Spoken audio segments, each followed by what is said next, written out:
Cinema చూసాను, చాలా బాగుంది. అంతమంది హీరోస్ ని ఈ సినిమాలోనే చూసాను ఫస్ట్ టైం మన తెలుగు దాంట్లో. చాలా మంది చూడొచ్చు సార్, అంటే అందరి క్యారెక్టర్స్ బాగానే ఉన్నాయా? సూపర్ ఉన్నాయి. కానీ అంతమంది హీరోస్ ని పెట్టడం కొంచెం మైనస్ గా ఉంది. అంటే కన్ఫ్యూజ్ అవుతున్నారు ఎవరు హీరో అని. కానీ Rajinikanth sir, next Nagarjuna sir ఇద్దరు యాక్షన్ సూపర్ ఉంది, సూపర్. విలన్ క్యారెక్టర్ సూపర్ ఉంది, అండ్ సెట్ అయింది.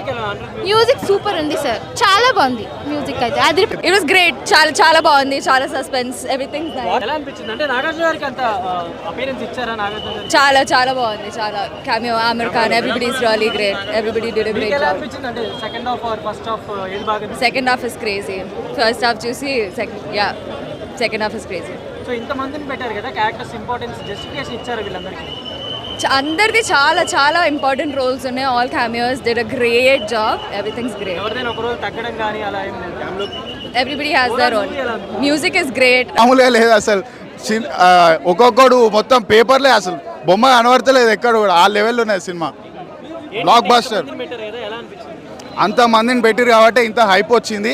అండ్ హైప్కి తగ్గట్టు కూడా టికెట్ రేట్ కూడా కొంచెం మెచ్చారు, పర్లేదు. బట్ సినిమా మాత్రం బ్లాక్ బస్టర్ అసలు. అది అన్న నాగార్జున గారు అంటే ప్యూర్ విలన్ లా చూపించారా?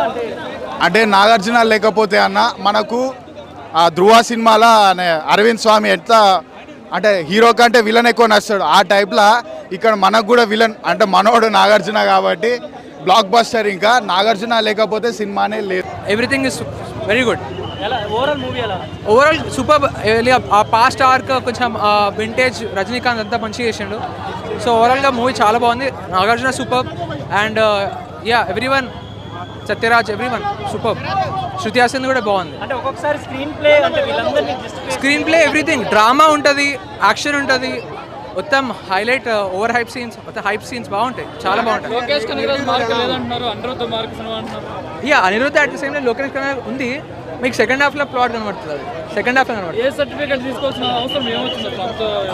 ఉంది అంత, కొంచెం వైలెన్స్ ఉంది, కొంచెం బ్లడ్ షేడ్ ఉంది, but it deserves, you certificate deserves. Overall movie అయితే బాగుంది, చాలా బాగుంది, నచ్చింది. ఇప్పుడు మనం ఇది బేసిక్గా నా ఒపీనియన్ లోకేష్ గారి మీద నుంచి వస్తుంది. లోకేష్ గారు తీసిన విక్రమ్ కానీ అంతకుముందు సినిమాలు చూసి ఒక హైప్, ఒక ఎక్స్పెక్టేషన్ అవుతుంది. ఇది స్టాండర్లోన్ సినిమానే, ఎల్సీయూ కాదని కూడా చెప్పారు. ఎస్, ఆ ఎక్స్పెక్టేషన్తోనే వెళ్ళాము. కానీ ఇది విక్రమ్ చూసిన తర్వాత లియో కొంచెం డల్లే అని చెప్పాలి. ఇది విక్రమ్కి లియోకి మధ్యలో ఉందనే చెప్పుకోవచ్చు అనమాట. సో ఇంతమంది స్టార్ కాస్ట్ ఉన్నారు, నాగార్జున గారు మోస్ట్ వైలెన్స్ విలన్ గా చూపించారంట. నాగార్జున గారు విలన్ అదంతా క్యారెక్టర్ బాగానే రాస్తారు, కానీ ఫస్ట్ హాఫ్ వరకు బాగుంటుంది. సెకండ్ హాఫ్లో చాలా నాగార్జున గారి రోల్ కూడా కొంచెం అండర్ ప్లే అవుతుంది అనమాట. ఎందుకంటే ఈ షౌబిన్ గారి క్యారెక్టర్ కొంచెం ఆయన చుట్టూ ఎక్కువ తిరుగుతుంది స్టోరీ, ఆయనకు స్క్రీన్ స్పేస్ ఎక్కువ ఉంది. నాగార్జున గారికి కొంచెం తక్కువ అయిపోతుంది అనమాట.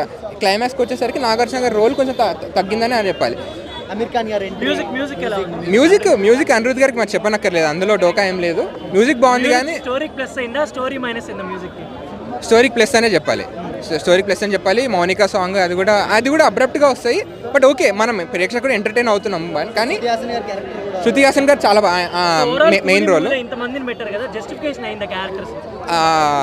నాగార్జున గారి క్యారెక్టర్ జస్టిఫికేషన్ చెప్పొచ్చు. షౌబిన్ గారు ఉన్నారు, కానీ ఆమిర్ ఖాన్, ఉపేంద్ర గారిది అయితే కొంచెం డౌన్ ప్లేనే. ఉపేంద్ర గారిది అంటే ఆయన చాలా అంటే ఇలాంటి యూనిక్ యాక్టర్ ని పెట్టుకొని మరి ఎలా? అవును, ఆయన ఉపేంద్ర గారికి జస్ట్ ఫైట్ సీక్వెన్స్ ఉంటుంది, డైలాగ్ డెలివరీ ఉండదు. ఆయన ఏమైనా అంటే హీరోతో ఏమైనా ఎమోషనల్గా మాట్లాడడం కానీ, కనెక్టివిటీ కానీ, ఆయన బ్యాక్గ్రౌండ్ స్టోరీ ఆర్క్ కానీ ఏమి ఉండదు. జస్ట్ మనకు ఉపేంద్ర గారు ఉన్నారు అని అనుకుంటాం అంతేగాని, అంటే ఒక క్యారెక్టర్కి ఒక పర్పస్ ఉండాలి కదా. ఇప్పుడు నాగార్జున గారి క్యారెక్టర్ సైమన్, అతనికి ఒక ఆర్క్, ఒక పర్పస్, అతను ఎందుకు ఆ క్రైమ్ సిండికేట్లో ఎందుకు ఉన్నాడు, అతని బ్యాక్గ్రౌండ్ ఏంటిది అని మనకు చెప్తారు, అది ఎందుకు ఈవిల్గా ఉన్నారు అదంతా.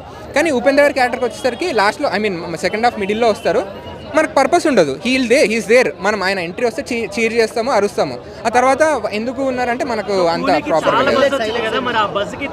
అసలు నేను ఎంతో ఎక్స్పెక్టేషన్, అప్పుడు జనవరి నుంచి ఫస్ట్ పోస్టర్స్ కానీ, సాంగ్స్ కానీ ఇలా వస్తుంటే చాలా ఎక్స్పెక్టేషన్స్ పెట్టుకున్నాను లోకేష్ గారి గురించి. ఆబ్వియస్లీ రజనీ కోసం వెళ్తాము, కానీ కొంచెం అండర్ ప్లే అయితే అయింది సినిమా. కొంచెం హైలైట్స్ అంటే మ్యూజిక్, రజనీ గారి స్వాగ్, అదంతా, సినిమాటోగ్రఫీ బాగుంది.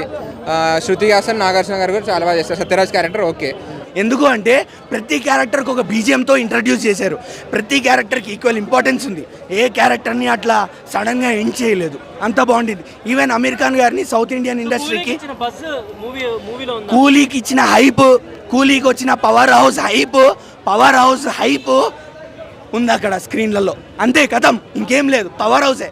పెట్టి సినిమా అంత పెద్ద ప్రొడక్షన్ అంత పెద్ద డైరెక్టర్ పెట్టి మీరు ఎంత సింపుల్ క్వశ్చన్ అడిగారు అన్న, ఎలా ఉందని, ఎంతో బాగుందని అడగండి అన్న. అది ఇది correct question. Cinema full satisfied అన్న. అక్కడ తమిళనాడులో చూడండి అన్న, రోడ్లు అసలు ట్రాఫిక్ ఫుల్ జామ్ అయిపోయింది. రజనీకాంత్ గారు ఒక డైలాగ్ చెప్పారన్న, నన్ను టచ్ చేస్తే పవన్ కళ్యాణ్ వస్తారు, చిరంజీవి వస్తారు, మహేష్ బాబు వస్తారు అంటారు.